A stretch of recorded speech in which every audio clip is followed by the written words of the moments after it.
हाँ जी बच्चों, क्या हाल चाल। एकदम बढ़िया, मस्त। तो हम लोग इलेक्ट्रोस्टैटिक्स को कंटिन्यू कर रहे हैं और आज हम लोगों की ये डे 5 है, यानी कि 5वीं क्लास है।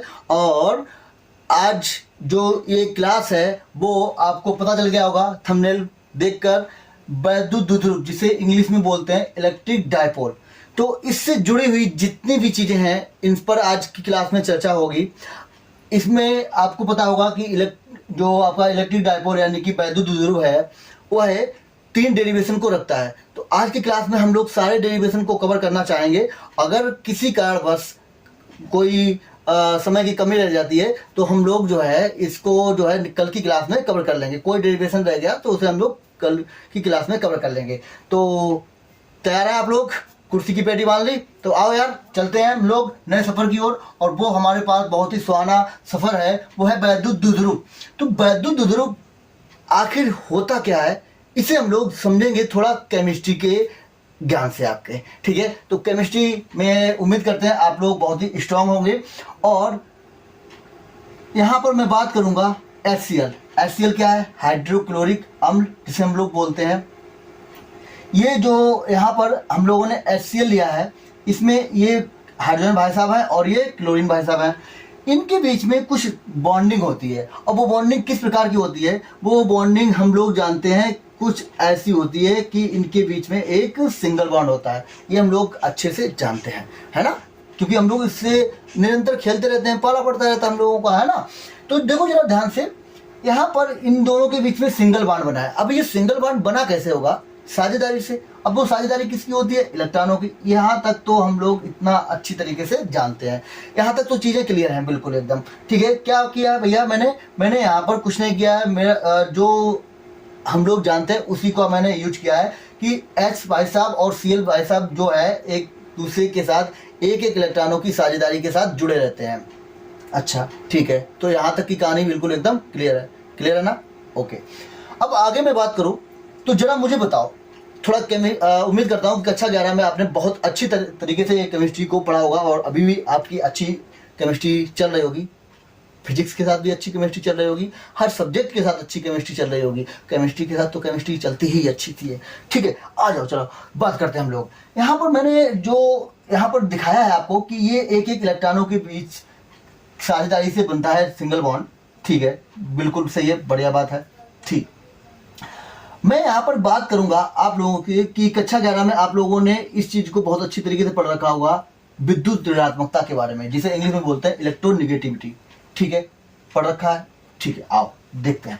तो जरा मुझे बताओ, H और Cl ये दोनों भाई साहब, इन दोनों भाई साहब में ये बताओ Cl और H में कौन मोर इलेक्ट्रोनेगेटिव एलिमेंट है?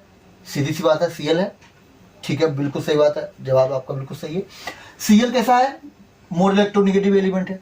तो जो निगेटिव एलिमेंट है वो हमेशा हर कोई इंसान चाहता है कि हमेशा वो ऊर्जावान बना रहे। तो इसके पास जो है वो निगेटिव चार्ज रखता है ये अपने पास, और ये अपने पास पॉजिटिव चार्ज रखता है। तो हमेशा ये चाहेगा कि हम इलेक्ट्रोनेगेटिव एलिमेंट की तरह ही व्यवहार करें, मतलब हमारे पास निगेटिव चार्ज ही रहे। और ये जो है चाहेगा कि हमारे पास पॉजिटिव चार्ज है। इतनी चीज़ें यहाँ तक तो आप लोगों को क्लियर है? ठीक है, वेरी गुड, बहुत बढ़िया बात है। आगे बढ़ते हैं हम लोग। ठीक है, तो यहाँ पर हम लोगों ने देखा कि इन दोनों के बीच में मोर इलेक्ट्रोनेगेटिव एलिमेंट ये है, तो ये अपने पास निगेटिव चार्ज रखना चाहेगा। तो ये क्या करेगा? ये जो इलेक्ट्रॉन है इन्हें अपनी ओर खींचना चाहेगा, अपने पास खींचेगा। अब जैसे ऐसे समझिएगा इसको कि हम लोग क्रिकेट तो सभी लोग खेलते हैं, कुछ लोग खेलते नहीं होंगे, वो बात दूसरी है, लेकिन समझ तो सकते हैं। जैसे गांव में हम लोग जब क्रिकेट खेलते हैं या कहीं भी खेलते हैं, तो जैसे मान लो मेरे पास बॉल है और किसी भाई साहब के पास बैट है। ठीक है, तो हम लोगों ने कहा चलो यार क्रिकेट खेलते हैं। तो उन्होंने कहा ठीक है, तुम अपनी बैट लाओ, मतलब अपनी बॉल लाओ, हम अपना बैट लेके चल रहे हैं और खेलेंगे। तो हम लोगों के बीच में क्या हो गई? बॉन्डिंग हो गई। जैसे इन दोनों के बीच में बॉन्डिंग हो गई। ओके, समझ गए? ठीक है, इसके बाद क्या किया? उसने एक बात बोल दी कि देखो भाई साहब, बैट मेरे पास है, बैट मेरा महंगा है, ज़्यादा पैसे का आता है, तो मैं खेलूंगा। यानी उसने अपनी मोनोपोली चलाई वहाँ पर। तो भैया मजबूरी थी, बॉल 10 रुपये, 20 रुपये, 50 रुपये, बहुत छोटी दाम पे मिलती है, तो भाई उसने अपनी मोनोपोली चलाई और वो जो है पहले बैटिंग कर रहा है, ठीक है। तो ऐसे ही समझो यहाँ पर इसके पास क्या है, इसके पास निगेटिव चार्ज है, यानी मोर निगेटिव एलिमेंट है। तो ये क्या करेगा, इलेक्ट्रॉन, और यहाँ पर है क्या इलेक्ट्रॉन, ये भी क्या नेगेटिव एलिमेंट, तो ये क्या करेगा, इलेक्ट्रॉन को अपनी ओर खींच लेगा, ठीक है। तो ये अपनी तरफ इलेक्ट्रॉनों को शिफ्ट कर रहा होगा कुछ इस प्रकार से। मान लिया कि इलेक्ट्रॉन इसकी तरफ शिफ्ट हो गए होंगे पहले से। अब जब इसके पास निगेटिव चार्ज और इलेक्ट्रॉन शिफ्ट हो गया, मतलब इसके पास निगेटिव चार्ज बढ़ गया होगा। और वो निगेटिव चार्ज कितना बढ़ गया, बहुत ही छोटा निगेटिव चार्ज बढ़ गया। मैंने मान लिया पार्शियल निगेटिव चार्ज बढ़ा है और उसे डेल्टा निगेटिव मैंने बोल दिया। अब जरा मुझे बताओ, ये इलेक्ट्रॉन इसकी तरफ शिफ्ट हुए हैं, इलेक्ट्रॉन हाइड्रोजन भाई साहब का भी तो था। अब जब हाइड्रोजन से वो दूर हटा है, इलेक्ट्रॉन दूर हटा है, तो मतलब इसके पास पॉजिटिव चार्ज आने लगा होगा धीरे धीरे। तो इसके पास पॉजिटिव चार्ज कितना आ गया होगा, पार्शियल पॉजिटिव चार्ज आ गया होगा डेल्टा पॉजिटिव। अब वो जितना नेगेटिव चार्ज इधर शिफ्ट हुआ होगा उतना ही पॉजिटिव चार्ज तो इस पे आया होगा। तो आप जरा मुझे बताओ, इस पर चार्ज आ गया तो वो प्लस का क्यू आ गया, इस पर माइनस क्यू आ गया।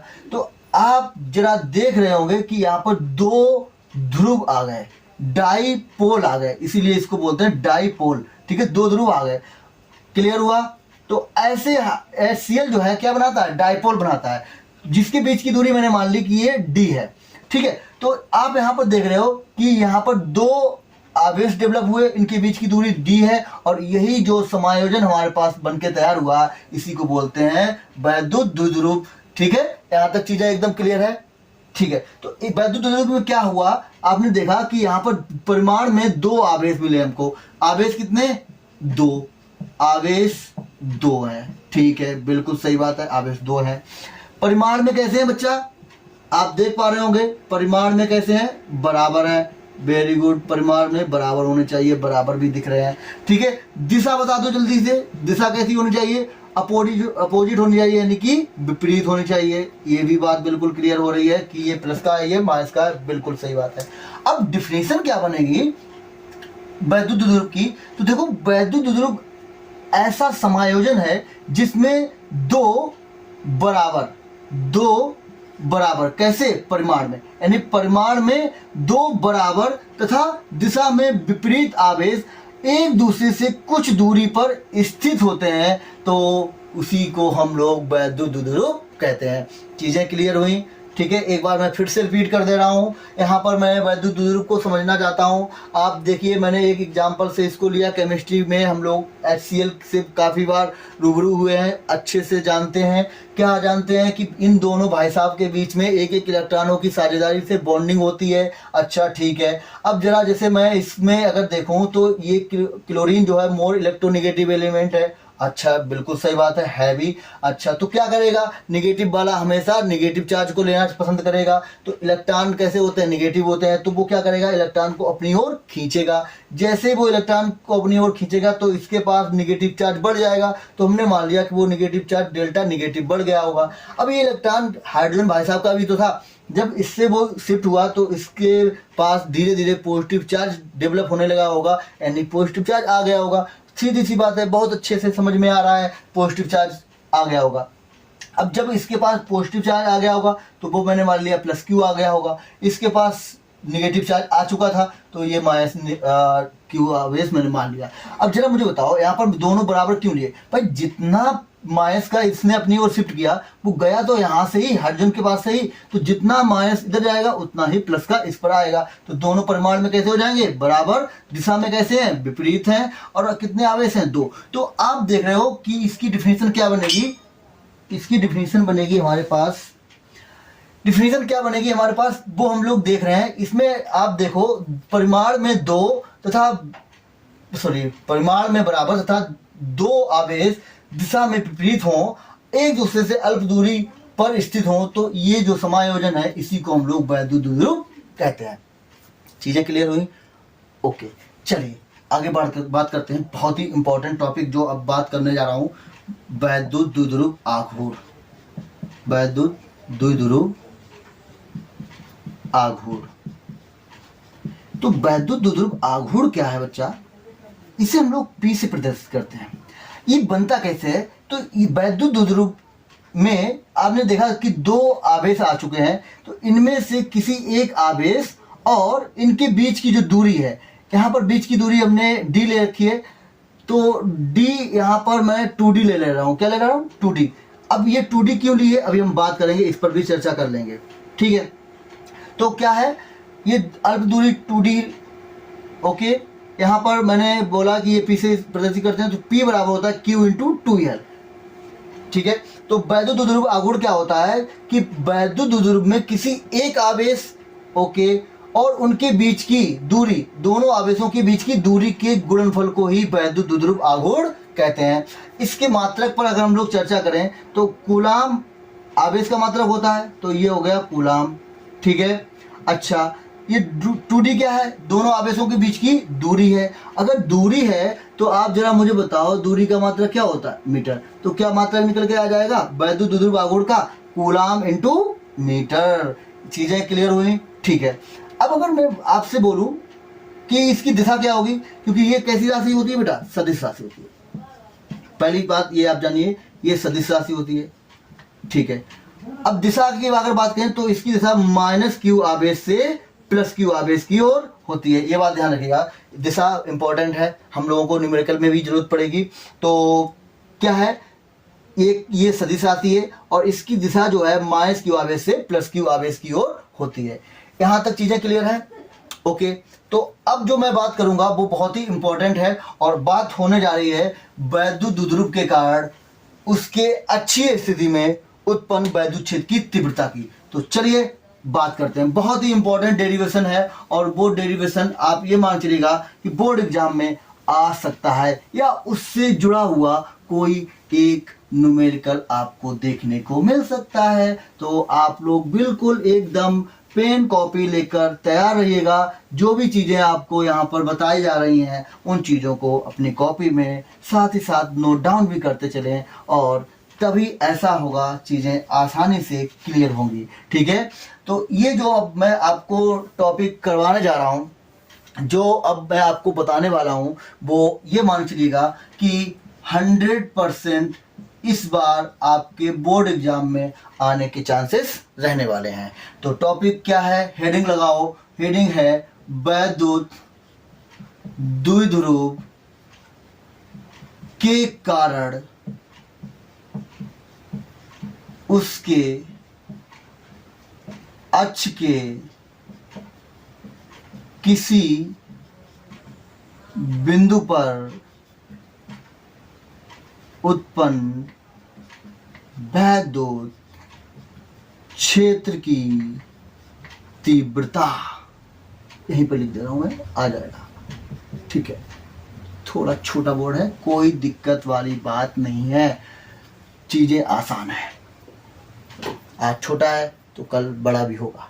आप लोगों का प्यार और सपोर्ट बना रहा तो चीजें होंगी। तो देखिए, अब जो हम लोग चर्चा करने वाले हैं, मैंने जैसा कि आपको बता दिया है कि बहुत इंपॉर्टेंट है और तुम ये मान चलो कि 100% इससे आपको कुछ ना कुछ बोर्ड एग्जाम में जरूर मिलने वाला है। तो तैयार हो जाइए। ठीक है, आओ। वैद्युत द्विध्रुव के कारण उसके अक्ष के किसी बिंदु पर, मतलब हमें देखना है वैद्युत ध्रुव के अक्ष पर। तो वैद्युत द्विध्रुव क्या है, सबसे पहले बात इसी पर कर लेते हैं। तो मैंने ये बना दिया वैद्युत द्विध्रुव। ठीक है, यहाँ पर मैंने ये बिंदु ले लिया A और इस बिंदु को बोल दिया B। इस पर ले लिया मैंने माइनस क्यू आवेश, तो इस पर मैं ले रहा हूँ प्लस क्यू आवेश और इनके बीच की दूरी को हमने बोल दिया यहाँ पर 2d। ठीक है, 2d। ओके, हम सभी दूरियों को वैद्युत द्विध्रुव के कहाँ से मापते हैं? मिड पॉइंट यानी कि मध्य बिंदु से मापते हैं। इतनी चीजें तो हम लोगों को पहले से क्लियर हो रखी होती हैं, जानते हैं। आ जाओ, अब इसके अक्ष पर बात करते हैं। तो अक्ष क्या होगा? इन आवेशों से होकर जाने वाली जो रेखा होगी वही अक्ष कहलाएगी। तो ये इसका अक्ष होगा। ठीक है, ये इसका अक्ष हो जाएगा। अब इस अक्ष के हम किसी भी बिंदु पर बात कर लें, ऐसे हम मैं इसको अक्ष को दिखा दे रहा हूं आपको ताकि चीजें आसानी से क्लियर हो जाएं, विजुलाइज हो जाएं। ठीक है, देखो ये बिंदु ए पर मैंने माइनस क्यू आवेश लिया, क्लियर। बिंदु बी पर प्लस क्यू आवेश लिया। ठीक है, अब ये अक्ष जो हमारे पास है जो कि दोनों आवेशों को मिलाने वाली रेखा ही होती है। अब इस पर मैं किसी भी बिंदु पर बात कर लूँ, तो मैंने यहाँ पर कोई बिंदु ले लिया, ये प्यारा सा अपना P, अच्छा लगता है P, तो इस वजह से P ले लिया। ऐसा कुछ नहीं है, आप कुछ भी ले सकते हैं, ठीक है। तो मैंने यहाँ पर बिंदु P ले लिया है, ठीक। अब मैं आपको यहाँ पर ये बोल दे रहा हूँ कि भैया जो बिंदु P है वो इसके मध्य बिंदु से यानी वैद्युत द्विध्रुव से r दूरी पर स्थित है, ठीक है। हम वैद्युत द्विध्रुव के मध्य बिंदु बोलें या वैद्युत द्विध्रुव से बोलें, बात एक ही होती है, क्योंकि हम लोग जो भी दूरियां होती हैं ध्रुव के मध्य बिंदु से ही मापते हैं। क्लियर। तो मैंने मान लिया कि r दूरी पर अक्ष पर एक बिंदु है इसके P, जहां पर हमको क्या करना है बेटा, वैद्युत क्षेत्र की तीव्रता की गणना करनी है, वैद्युत क्षेत्र की तीव्रता की गणना करनी है। तो वैद्युत क्षेत्र की तीव्रता कल के क्लास में हम लोग पढ़ रखे हैं, तो अगर क्लास आपने नहीं अभी तक देखी है तो पहले जाइए उस क्लास को पूरा करिए, कंप्लीट करिए, इसके बाद यहाँ पर आइएगा, तभी चीज़ें क्लियर होंगी। नहीं तो देखो, अभी मैं आपसे पूछूं तो जरा मुझे बताओ, हम लोगों ने कल की क्लास में एकांक बिंदु या बिंदु आवेश के कारण उत्पन्न वैद्युत क्षेत्र की तीव्रता देखी थी। जैसे मान लो ये हमारे पास +Q आवेश है, इसके कारण उत्पन्न वैद्युत क्षेत्र की तीव्रता हम लोगों ने कल की क्लास में बहुत अच्छे से देखी थी, समझे थे, है ना। बताओ जरा क्या होती है। हाँ जी, जैसे मान लो ये बिंदु P है, यहाँ पर मुझे बात करनी है, तो हम लोगों ने देखा था कि ये मान लो r दूरी पर है, तो इसके कारण उत्पन्न वैद्युत क्षेत्र की तीव्रता EP बराबर आया था KQ/r²। यहाँ तक चीजें बिल्कुल एकदम क्लियर हैं। ये हम लोग जानते हैं किसी एक बिंदु के कारण यानी कि बिंदु आवेश के कारण उत्पन्न वैद्युत क्षेत्र की तीव्रता, किसी बिंदु पर उत्पन्न वैद्युत क्षेत्र की तीव्रता इतनी होती है। अब जरा मुझे बताओ, इस बिंदु P पर भी हमको यहाँ पर वैद्युत क्षेत्र की तीव्रता की गणना करनी है, किसके कारण, वैद्युत द्विध्रुव के कारण, ठीक है। अब जरा बताओ, वैद्युत द्विध्रुव भी तो दो आवेशों से ही तो मिलकर बना है, तो इन दोनों आवेशों के वजह से बिंदु P पर वैद्युत क्षेत्र उत्पन्न हो रहा होगा। जैसे कि अभी हमने बताया कि बिंदु आवेश के कारण उत्पन्न वैद्युत क्षेत्र की तीव्रता हम लोग जानते हैं ये है, तो ऐसे ही दो आवेश यहाँ पर ये है, एक +Q है और एक -Q है, तो इसके कारण भी इस पर वैद्युत क्षेत्र की तीव्रता उत्पन्न हो रही होगी और इसके कारण भी वैद्युत क्षेत्र की तीव्रता उत्पन्न हो रही होगी। यहाँ तक चीजें एकदम क्लियर है, ठीक है। अब बात करते हैं, तो +Q आवेश के कारण उत्पन्न वैद्युत क्षेत्र की तीव्रता किधर होगी, तो जरा मुझे बताओ, +Q आवेश के कारण उत्पन्न वैद्युत क्षेत्र की तीव्रता हम लोग कैसे देखेंगे। वैद्युत क्षेत्र की तीव्रता की दिशा कौन बताता है, वैद्युत बल रेखा है। और वैद्युत बल रेखा कैसे बताती है कि वैद्युत बल रेखा पर यदि हम किसी भी बिंदु पर स्पर्श रेखा खींचें तो जो स्पर्श रेखा की दिशा होती है बच्चा, वही दिशा किसकी होती है, वही दिशा वैद्युत क्षेत्र की दिशा होती है। तो आप जरा मुझे बताओ, +Q आवेश के कारण हम लोगों ने देखा था कि वैद्युत बल रेखाएं किधर निकल रही थी, बाहर की ओर, है ना, किधर निकल रही थी, बाहर की ओर। और बाहर की ओर निकल रही है तो वैद्युत बल रेखा बाहर की ओर, उस पर हम लोग अगर स्पर्श रेखा खींचेंगे तो वो भी किधर होगी, बाहर की ओर। और जो स्पर्श रेखा की दिशा भाई वैद्युत क्षेत्र की दिशा, मतलब +Q आवेश के कारण जो वैद्युत क्षेत्र की दिशा होगी वो किधर होगी, बाहर की ओर। चीजें एकदम क्लियर है, क्रिस्टल क्लियर है। हम लोग पिछली क्लास में बात कर रहे थे, फिर से हम लोगों ने रिपीट कर लिया, चलिए इस चीज को समझने के लिए। तो इसके कारण जो बिंदु P पर वैद्युत क्षेत्र की तीव्रता की दिशा हो रही होगी, लग रहा होगा वैद्युत क्षेत्र की तीव्रता, जो वैद्युत क्षेत्र उत्पन्न हो रहा होगा उसकी दिशा किधर होगी, बाहर की ओर। तो वो किधर लग रहा होगा, बाहर की ओर। एकदम आसान तरीके से सीखेगा, ठीक है। उसको मैंने नाम दे दिया, ये जो है +Q आवेश के कारण है, तो E+Q। क्लियर। अच्छा, ऐसे ही यहाँ पर जो ये -Q आवेश है, इसकी वजह से भी तो वैद्युत क्षेत्र बिंदु P पर उत्पन्न हो रहा होगा, ठीक है, बिल्कुल सही बात है। अच्छा, -Q की वजह से क्या होता है, वैद्युत बल रेखाएं अंदर की ओर आती हैं, तो जब अंदर की ओर आएंगी तो ये क्या कर रहा होगा, यहाँ पर वैद्युत क्षेत्र की दिशा किधर हो जाएगी, अंदर की ओर होगी। यानी इसके कारण जो वैद्युत क्षेत्र उत्पन्न हो रहा होगा बिंदु P पर, उसकी दिशा किधर हो रही होगी, किधर लग रही होगी, वो हो रही होगी अंदर की ओर, यानी E-Q। यहाँ तक क्लियर, ये चीज एकदम क्लियर हुई सभी को, बोलिए ओके, थैंक यू। तो देखो यहाँ पर हमने देखा कि बिंदु P पर इसके कारण और इसके कारण, यानी +Q आवेश के कारण और -Q आवेश के कारण जो वैद्युत क्षेत्र उत्पन्न हो रहा था, वो उनकी दिशाओं को हम लोगों ने देख लिया।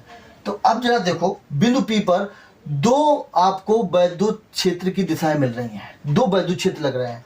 अब जब किसी एक बिंदु पर एक से अधिक वैद्युत क्षेत्र काम करेंगे या कोई भी बल कार्य करेगा, वैद्युत क्षेत्र बल ही तो होता है। हम लोग कल की क्लास में जाने थे कि किसी आवेश के वैद्युत क्षेत्र में अगर हम लोग किसी एक कूलाम आवेश को रख देते हैं तो एक कूलाम आवेश पर उस आवेश के द्वारा जो बल लगा रहा होता है, जो बल लग रहा होता है, उसी को तो हम वैद्युत क्षेत्र की तीव्रता कहते हैं। तो वैद्युत क्षेत्र की तीव्रता एक कूलाम पर लगने वाला बल ही तो है। तो यहाँ पर हम बल की दिशा की बात कर सकते हैं, है ना। ठीक है, यहाँ तक चीजें क्लियर है। तो जरा मुझे बताओ, बिंदु P पर ये दो वैद्युत क्षेत्र की दिशा काम कर रही है, एक प्लस Q और एक माइनस Q के कारण। ठीक है, दो कार्य कर रही हैं एक ही बिंदु पर। तो हमें पता है कि जब एक बिंदु पर दो या दो से अधिक बल कार्य करते हैं तो वहां पर हमें परिणामी बल यानी कि नेट बल की जरूरत पड़ती है। तो यहाँ पर दो तीव्रताएं कार्य कर रही हैं, तो यहाँ पर हमको नेट परिणामी तीव्रता निकालनी पड़ेगी। तो नेट परिणामी तीव्रता कैसे निकलेगी, जरा ये बताओ। इसकी दिशा इधर है, इसकी दिशा इधर है। ठीक है, चीजें क्लियर है, बिल्कुल सही बात है। यहाँ से इसकी दिशा इधर है, इसकी दिशा इधर है। जैसे मान चलो ये हमारे पास रस्सी है, एक बच्चा जो है रस्सी को इस तरफ खींच रहा है और एक बच्चा रस्सी को इस तरफ खींच रहा है। मान लो ये वाला जो बच्चा है वो 10 न्यूटन के बल से खींच रहा है, अब ये वाला जो लड़का है वो 2 न्यूटन के बल से खींच रहा है। तो रस्सी किधर खींचेगी, सीधी सी बात है, जो बल ज़्यादा लग रहा होगा, जिधर लग रहा होगा, तो 10 न्यूटन का ये लगा रहा था तो ये रस्सी इस तरफ जाएगी।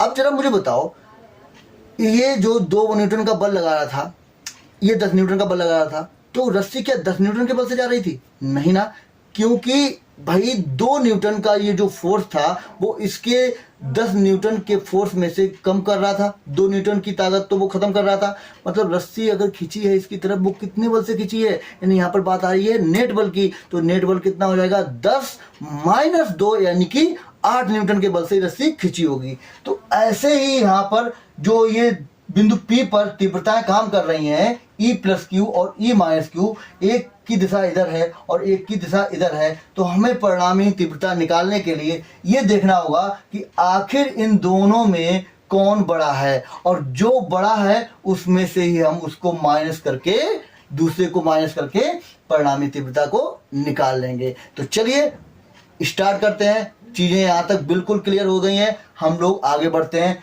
आओ बात करते हैं। तो सबसे पहले हम ये जान लेते हैं कि आखिर +Q आवेश की वजह से जो वैद्युत क्षेत्र उत्पन्न हो रहा होगा इस बिंदु P पर वो कितना है। तो +Q आवेश के कारण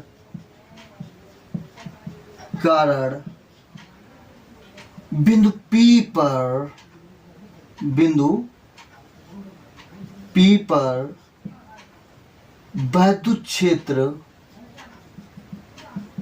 की तीव्रता, मैं वैद्युत क्षेत्र की तीव्रता, ठीक है, वो कितना है, मैंने बोला E + Q है। ठीक है, कितना होता है, बिंदु आवेश के कारण हम लोग देख चुके हैं कितना होता है, KQ/R²। तो ये KQ/R²। अब हमें यहाँ पर जो R है ये बताओ जरा, ये R क्या होता है। ये R + Q जो आवेश हो, आवेश और उस बिंदु P के बीच की दूरी होती है ना। आवेश और बिंदु P के बीच की दूरी है ना ये यार। ऐसे यहाँ पर जो बिंदु P है, हमें क्या चाहिए, उस आवेश से दूरी चाहिए होगी। वैसे हम लोग जानते हैं ये दूरी कितनी है, R है, लेकिन हमें कहाँ से चाहिए, आवेश से चाहिए। ये दूरी कितनी है, R। हमें दूरी कहाँ से चाहिए होती है, आवेश से चाहिए होती है। तो हमें दूरी चाहिए होगी ये वाली, ये दूरी चाहिए होगी। इतनी बात क्लियर है सभी को? ओके, ठीक है। तो जरा मुझे ये बताओ, जब मिड पॉइंट से बात कर रहा हूँ मैं, तो ये 2D माना है तो ये D होगा, ये D होगा। यहाँ तक क्लियर? अगर ये दोनों D हो गए तो ये बताओ, ये R पूरी है यहाँ तक, तो ये दूरी D है। तो इस दूरी की अगर मैं चर्चा करूं जो कि हमें चाहिए भी, तो वो कितनी हो जाएगी, इस दूरी में से इस दूरी को घटा दिया जाए, यानी R - D। बहुत ही सिंपल सी बात है, ये तो हम लोग बचपन से सीखते हुए आए हैं। ठीक है, तो यहाँ पर कितना हो जाएगा, R - D। तो जो R² होता है वहां पर R, अब ये दूरी कितनी बची है हमारे पास, R - D का स्क्वायर। क्लियर? ठीक है। ऐसे ही अगर मैं बात करूं -Q आवेश के कारण, -Q आवेश के कारण, कारण बिंदु P पर वैद्युत क्षेत्र की, तो वैद्युत क्षेत्र कितना लग रहा होगा, आइए चर्चा कर लेते हैं। तो E माइनस क्यू बराबर वही फार्मूला, क्योंकि बिंदु आवेश के बारे में हम लोग पढ़ चुके हैं, के क्यू अपान आर स्क्वायर। अब ये दूरी हमको चाहिए होगी बच्चा, तो वो दूरी आवेश और जिस बिंदु तक निकालनी होती है वो दूरी होती है, तो यहाँ से यहाँ तक की दूरी चाहिए होगी हम लोगों को। अब ये बताओ, इसके मिड पॉइंट से हमको दूरी पता है वो आर है, लेकिन दूरी हमको ये चाहिए ना, तो ये इतनी दूरी और बढ़ जाएगी ना ये दूरी। अब ये दूरी हम लोगों को पता है वो कितनी है, डी है, तो पूरी दूरी कितनी हो जाएगी, r plus d, r plus d, और स्क्वायर होता है तो ये लो मैंने स्क्वायर कर दिया। चीज़ें यहाँ तक बिल्कुल एकदम क्लियर हैं, किसी को कोई डाउट, यहाँ तक चीज़ें एकदम क्लियर, ओके। चलिए आगे बढ़ते हैं। अब हमको क्या चाहिए, हमको चाहिए परिणामी तीव्रता, परिणामी तीव्रता, यही तो सबसे इम्पोर्टेंट चीज है, इसी को तो हम लोगों को जानना है, यही चीज तो हमको चाहिए भी है। चलिए, तो परिणामी तीव्रता को मैं नाम दे रहा हूं EP, बिंदु P पर बात कर रहे हैं EP, या आप E नेट भी बोल सकते हैं, ठीक है। तो अब देखना होगा हमको कि इन दोनों भाई साहब में से बड़ा कौन है ना। चलिए इस पर चर्चा कर लेते हैं। जरा मुझे बताओ, जैसे मैं अगर आपसे कहूं कि ये 10/2 और ये 10/5 दो भिन्नें लिखी हैं, इन दोनों भिन्नों में बड़ी भिन्न कौन सी है, सीधी सी बात है, जिसकी वैल्यू बड़ी वही बड़ी भिन्न हो जाएगी। तो यहाँ पर आपने देखा कि ये 5 आएगा और यहाँ पर आप देखेंगे 2 आएगा, तो ये वाली भिन्न इससे बड़ी हो जाएगी। इस चीज को हम लोगों ने कैसे बताया, इसके हर को देखकर, हर जितना छोटा भिन्न उतनी ही बड़ी, तो हर छोटा था भिन्न बड़ी, उसकी वैल्यू बड़ी आ गई है ना। इसका मान कम होने से वैल्यू बड़ी होगी, इसका मान कम होने से वैल्यू बड़ी होती है, हम जानते हैं। तो इसका मान अधिक है तो इस वजह से वैल्यू कम है, तो ये भिन्न बड़ी हो गई। यानी हर पर डिपेंड करता है, अगर हर जितना छोटा होगा उसका मान उतना ही बड़ा होगा, और हर जितना बड़ा होगा उसका मान उतना ही छोटा होगा। तो चीज़ें यहाँ तक क्लियर है। अब इस चीज़ को यहाँ से हम समझ लेते हैं, पता चल जाएगा हमको कि E+Q या E-Q बड़ा कौन है। आओ देखते हैं। तो जरा मुझे बताओ, R-D, R में से कुछ घट रहा है, यानी ये घट रहा है, तो ये कैसा हो गया, छोटा हो गया, क्लियर, ये छोटा हो गया। अगर ये छोटा हो गया तो भिन्न कैसी हो जाएगी, बड़ी हो जाएगी, यानी E+Q। यहाँ पर देखो ये R+D जो है वो कैसा है, बड़ा होगा, यानी R में कुछ जुड़ रहा है, और जब ये जुड़ेगा तो मान बढ़ेगा, और बड़ा मान हो गया तो भिन्न का मान कैसा हो जाएगा, कम हो जाएगा। तो साफ साफ क्लियर हो गया है कि E+Q बड़ा है E-Q से। और अगर ये चीज क्लियर है तो कमेंट सेक्शन में यस सर बोलिएगा, ठीक है। तो E+Q E-Q एकदम क्लियर चल गया कि E+Q बड़ा है E-Q से। तो यहाँ पर हमको अगर नेट निकालना है, E नेट निकालना है, परिणामी तीव्रता की बात करनी है बच्चा, तो वो कितनी हो जाएगी, हाँ जी प्यारे मोहन बताइए कितनी हो जाएगी, बिल्कुल सही बात है, E+Q माइनस E-Q हो जाएगी। यहाँ तक चीजें एकदम क्लियर, ठीक है। तो अब हमको इस परिणामी तीव्रता के बारे में बात करनी है, तो चलिए देखते हैं। E+Q हम लोग निकाल चुके हैं, वो ये रहा KQ/R-D का स्क्वायर, और माइनस E-Q भी निकाल चुके हैं, वो कितना है, KQ/R+D का स्क्वायर, क्लियर। तो यहां से आप अगर देखो तो KQ हमको कॉमन मिल रहा है, KQ को मैंने निकाल लिया कॉमन, अंदर हमारे पास बचा है 1/R-D का स्क्वायर माइनस 1/R+D का स्क्वायर।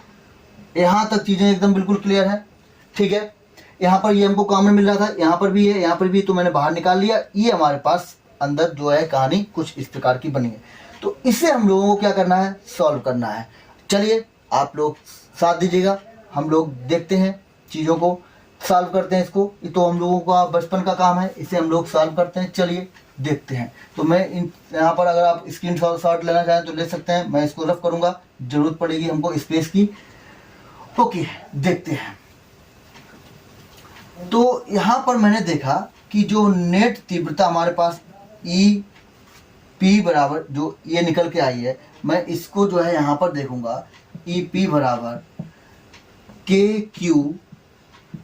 यहाँ पर हम लोग क्या करें, एलसीएम लेते हैं। एलसीएम कितना आएगा, एलसीएम हमारा आ गया R माइनस डी का स्क्वायर R प्लस डी का स्क्वायर। अब जरा मुझे बताओ, एलसीएम आ गया तो यहाँ पर इसका गुणा करेंगे तो इससे R माइनस डी से R माइनस डी का स्क्वायर कट जाएगा, R प्लस डी वाला यहाँ पर आ जाएगा, यानी R प्लस डी का स्क्वायर माइनस यहाँ पर देखो जब इसका गुणा करेंगे तो इससे ये कट जाएगा, ये चीज सॉरी यहाँ पर गुणा करेंगे यहाँ पर तो इससे ये कट जाएगा, ये यहाँ पर इसका गुणा हो जाएगा, यानी R माइनस डी का स्क्वायर। यहाँ तक चीजें क्लियर है, एकदम आराम से लीजिए, कोई जल्दबाजी नहीं है, आराम से देखिए। जब एलसीएम लेंगे तो इसका गुणा इधर, इसका गुणा इधर, वही मैंने कर दिया, इसका गुणा इधर, इसका गुणा इधर। क्लियर, ठीक है। इसका ऊपर हम जब वो होल स्क्वायर अब है तो होल स्क्वायर खोलते हैं तो ये बनेगा R square plus D square, यानी A प्लस बी का होल स्क्वायर बनेगा, प्लस का 2RD। यहाँ पर अगर बात करें तो A माइनस बी का होल स्क्वायर बनेगा, यानी R माइनस डी का होल स्क्वायर, तो ये R square plus D square minus 2RD। Clear, ठीक है, वेरी गुड। नीचे आप देखो, यहाँ पर मैं इसको R minus D, R plus d और पूरे का होल स्क्वायर लिख सकता हूँ। ये तो हमको पता है कि यदि 2 इंटू 3 या m इंटू n की पावर p है तो ये m की पावर p इंटू n की पावर p लिखा जा सकता है। तो इसको हम लोग फर्दर ऐसे भी तो लिख सकते हैं, वही मैंने कर दिया, ठीक है, ओके। आगे बढ़िए, चलिए देखते हैं, इस स्टेप को मैं रफ कर दे रहा हूँ, ठीक है। देखो अब क्या है कहानी, कहानी कुछ इस प्रकार है, KQ अगर मैं माइनस इनका अंदर गुणा करूंगा तो देखोगे ये चीज माइनस की होगी और ये प्लस की कटेगी, ये भी माइनस का होगा, ये प्लस का कटेगा, ये माइनस माइनस प्लस हो जाएगा और ये भी प्लस का है तो ये ऐड हो जाएगा, तो 2 और 2 4, यानी 4RD अपान यहाँ पर देखोगे तो A minus b A plus b, ये आप लोगों ने वर्गांतर का फार्मूला बोलते हैं इसे, ठीक है, तो इसे आपको पता भी होगा, जानते होंगे, तो ये बन जाएगा R square minus D square और पूरे की पावर कितनी है, 2 है, तो ऐसे कुछ इस प्रकार कहानी बन रही होगी। तो ये हमारे पास आ गया E नेट, यानी बिंदु P पर उत्पन्न वैद्युत क्षेत्र की तीव्रता। क्लियर, यहाँ तक एकदम बिल्कुल चीजें क्लियर हैं, ठीक है। अब अगर मैं ये बात करूं, यहाँ पर ध्यान दीजिएगा, R जो है वो कहीं भी हो सकता है, अक्ष में कहीं भी, यानी ये दूरी बहुत अधिक होगी और ये हम जानते हैं कि दोनों आवेश एक दूसरे से बहुत ही अल्प दूरी, बहुत ही छोटी दूरी होती है, तो वो बहुत ही छोटी है। तो यहाँ पर अगर मैं कंडीशन लगाऊं R is greater than D, तो जरा मुझे बताओ R square is greater than D square हो जाएगा, बहुत बड़ा हो जाएगा ना, ठीक है भाई। ये और ये सीधी सी बात है, R जो है D से बड़ा है तो R स्क्वायर तो और बड़ा हो जाएगा, है ना। तो यहाँ पर जब भी इस टाइप का आपको केस मिले, देखो ध्यान से, प्लस का हो, चीजें प्लस में हो या माइनस में हो, तभी हम लोग उसको नगण्य मानेंगे। तो यहाँ पर हम लोग इसको नगण्य मान सकते हैं, इसकी रिस्पेक्ट में, R स्क्वायर की रिस्पेक्ट में ये 0 मान लेते हैं हम लोग। तो यहाँ पर E नेट जो हमारा आएगा वो होगा KQ 4RD अपान यहाँ पर R स्क्वायर और ये ऊपर स्क्वायर है तो R की पावर 4 हो जाएगा, कुछ इस प्रकार से। यहाँ देखो ऊपर एक R है, नीचे 4 पावर है तो एक कम हो जाएगा, तो हमारे पास आएगा KQ 4D अपान RQ को। तो चीजें कुछ इस प्रकार से हमारे पास नजर आ रही हैं। अब जरा मुझे बताओ, मैं यहाँ पर थोड़ा आपको दिखाना चाहता हूँ, मैं इसको कुछ इस प्रकार लिखूंगा, Q इंटू Q इंटू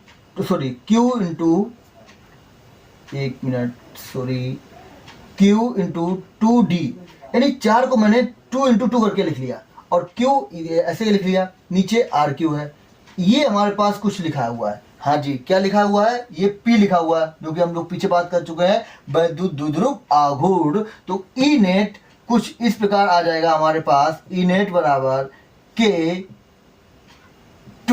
ये क्या लिखा है, P अपान RQ। तो वैद्युत क्षेत्र जो हमारे पास वैद्युत द्विध्रुव के कारण उसके अक्ष पे आया है, कितना आया है, के 2p अपान आर क्यूब, और k का मान तो आप जानते हो क्या होता है, 1/4 पाई एप्सिलॉन नॉट। तो यहाँ पर जब इसकी वैल्यू रख दोगे तो ये आएगा ई नेट बराबर 1/4 pi epsilon naught 2p upon r cube. यहाँ तक एकदम चीज़ें क्लियर हैं, क्लियर। तो जो वैद्युत ध्रुव के कारण उसके अक्ष पर किसी भी बिंदु पर हम वैद्युत क्षेत्र की तीव्रता की बात करते हैं तो वो कितनी निकल के आती है, वो हमारे पास कुछ इस प्रकार निकल के आती है, ई नेट बराबर के 2p अपान आर क्यूब। यहाँ तक बिल्कुल चीज़ें क्लियर हैं। तो आज की क्लास को मैं यहीं पर समाप्त करता हूँ। हम लोग कल की क्लास में बाकी बचे हुए जो इसके 2 डेरिवेशन हैं उनको हम लोग कवर करेंगे। तो okay, thank you, good night.